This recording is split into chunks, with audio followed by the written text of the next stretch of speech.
বিধানসভার 3 দিনের অধিবেশনকে কেন্দ্র করে বিএসসি বৈঠক অনুষ্ঠিত হলো বিধানসভা ভবনে। উপস্থিত ছিলেন মন্ত্রী রতনলাল নাথ, মন্ত্রী সুশান্ত চৌধুরী, মুখ্য সচেতক কল্যাণী রায়, উপাধ্যক্ষ রামপ্রসাদ পাল, এমএলএ রামাপদ জমাতীয়, বিরোধী দলনেতা জিতেন্দ্র চৌধুরী সহ অন্যান্যরা। প্রথমবারের মতো বিধানসভা ভবনে বিধানসভার সদস্যগণ 3 রকমের ভাষা শুনতে পারবেন। বিধানসভা চলাকালীন যারা ককবরক বলবে, পরবর্তী সময়ে ভাষাটি ট্রান্সলেশন হবে এবং ইচ্ছে অনুযায়ী ইংরেজি বা বাংলাতেও অন্যরা শুনতে পারবে। তেমনি যদি কেউ ইংরেজিতে বলে তাহলে পরবর্তী সময়ে ট্রান্সলেশনের পর কেউ বাংলা অথবা ককবরককে শুনতে পারবে। সাংবাদিকদের মুখোমুখি হয়ে সমস্ত বিষয়ে জানালেন মন্ত্রী Ratanlal Nath. Bureau report, Janabarta news.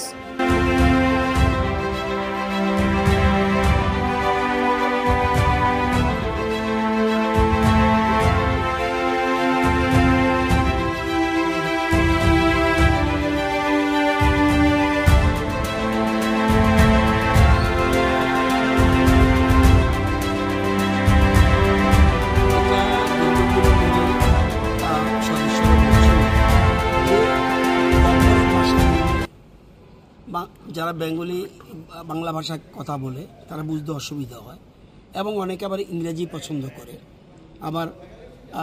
আবার ইংরেজি বললে যেন ককবরক ভাষাভাষীর লোক যেন বুঝতে পারে ককবরক ভাষায়, ইংরেজি বললে যেন বাঙালি ভাষার লোক বুঝতে পারে বাংলা ভাষায়।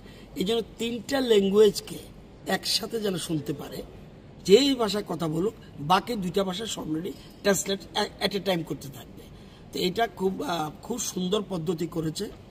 আমরা চাই আমাদের রাজ্যের ভাষাগুলি সমৃদ্ধ হোক এবং বিশেষ করে বাংলা এবং ককবরক আমাদের রাজ্যের ভাষা, এটা যেন আমরা আরও বেশি করে মানুষের কাছে পৌঁছতে পারে। এবং বিধানসভার অধ্যক্ষ এবং বিধানসভার সদস্যরা মিলে এই সিদ্ধান্ত নিয়েছে এবং অধ্যক্ষ এই ব্যাপারে উদ্যোগ নিয়েছেন, আমাদের রাজ্য সরকার এই উদ্যোগ নিয়েছেন। এটা খুব ভালো দিক আপনারা দেখেছেন। আমরা একজনে ককবরক ভাষা বলছিল, আমি কিন্তু কানে লাগিয়ে আমি বাংলাতে বলছি, আবার সুশান্তবাবু ইংরেজি পছন্দ করে, উনি আবার ইংরেজিতে বুঝতে পারছে যে ককবরকে কি বলছে লোকটা। এই যে জিনিসটা এটা খুব ক্লিয়ার হয়ে গেছে, খুব সুন্দর ডিসিশন। এবং আমরা অতীতেও বলেছিলাম কিন্তু আগের সরকার এটা করেনি, আমাদের সরকার এসে এই একটা উদ্যোগ, এটা সারা রাজ্যে ছড়িয়ে পড়া উচিত। আমরা চাই ডেমোক্রেসি, গণতন্ত্র আরও বেশি জোরদার হোক এবং প্রতিটি ভাষার মানুষ যেন তার মনের কথা খুলে বলতে পারে, আমার অন্য ভাষার লোক যেন সে বুঝতে পারে উনি কি বলছেন, নতুবা মিসআন্ডারস্ট্যান্ডিং হয়, ভুল বোঝাবুঝি হয়। এই জিনিসটা অনেকদিন পরে সুরা হতে যাচ্ছে। প্রাথমিক পর্যায়ে টুকটাক একটু অসুবিধা হতে পারে কিন্তু ধীরে ধীরে এটা ঠিক হয়ে যাবে। আমরা প্রাথমিক পর্যায়ে কাজটা শুরু করছি, এই প্রথম। আজকে বিএসসির মিটিং ছিল, একজন ছাড়া বাকি সবাই এসছে। বিরোধী দলের সদস্য ছিলেন, বিশেষ করে জিতেনবাবু বিরোধী দল নেতা ছিলেন, শুধু কংগ্রেসের একজন প্রতিনিধি আসেননি, বাকি সবাই এসেছে।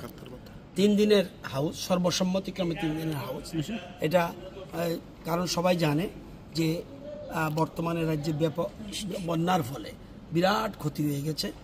এই ক্ষতির কারণে সবাই বিশেষ জনপ্রতিনিধিরা সবাই মাঠে রয়েছে, তবু সবাই সিদ্ধান্ত নিয়েছে অ্যাসেম্বলি বেশি দিন করার দরকার নেই, আমরা মাঠে থাকা দরকার। শুধু 3 দিনের জন্য না করলেই নয়, সেজন্য 3 দিনের নিয়ে আলোচনা হবে। বুধবার, বৃহস্পতিবার, শুক্রবার প্রাইভেট মেম্বারদের রেজলিউশন যেমন থাকবে, আবার বুধবারে ফ্লাড নিয়ে আলোচনা করবে, রুলিং পার্টির লোক আলোচনা করবে, অপোজিশনও করবে। সুতরাং সুন্দরভাবে আমরা যেন আমাদের রাজ্যের সমস্যাগুলি তুলে ধরতে পারে সবাই, এটা নিয়ে আজকে সিদ্ধান্ত হয়েছে। এবং বিএসসি সবাই এবং যদি কোনো বিল আসে, 2টো বিল আসবে এমনি, এবং এর বাইরেও একটা গভর্নমেন্ট বিল আসতে পারে, সবগুলি আর আলাদা করে বিএসসি ডাকার দরকার নেই। স্পিকারকে আমরা দায়িত্ব দিয়ে দিয়েছি, উনি এগুলি অ্যাডজাস্ট করে নেবেন। প্রথম দিনেই কোশ্চেন থাকবে এবং যে বিলগুলি আসবে সেগুলি উত্থাপন করা হবে। বিলগুলি নিয়ে আলোচনা হবে একদম ফ্রাইডে। আর বুধবারে ফ্লাড নিয়ে আমাদের সরকার কি করছে, কেন্দ্রীয় সরকার কি দিয়েছে, আমাদের রিলিফ কি দিচ্ছে, আমার পাশে খাদ্যমন্ত্রী আছেন এবং খুব সুষ্ঠুভাবে রিলিফ বিলি হচ্ছে এবং আমাদের কেন্দ্রীয় সরকার সাহায্য করছে, অন্যান্য রাজ্য থেকে আমাদের সাহায্য আসছে। সবাই মিলেমিশে আমরা এই অবস্থায় যাতে মানুষের পাশে দাঁড়াতে পারি, আজকে বিএসসি মিটিংয়ে আলোচনা। এবং বিএসসির শুরুতেই যারা এই বন্যায় বিশেষ করে নিহত হয়েছেন, মারা গেছেন, তাদের আত্মার সদ্গতি কামনা করে আমরা 1 মিনিট নীরবতা পালন করি। হচ্ছে। স্যার ডেটটা কবে? বুধবার, বৃহস্পতিবার, শুক্রবার, 4 তারিখ, 5 তারিখ, 6 তারিখ, 4 সেপ্টেম্বর, 5 সেপ্টেম্বর, 6 সেপ্টেম্বর।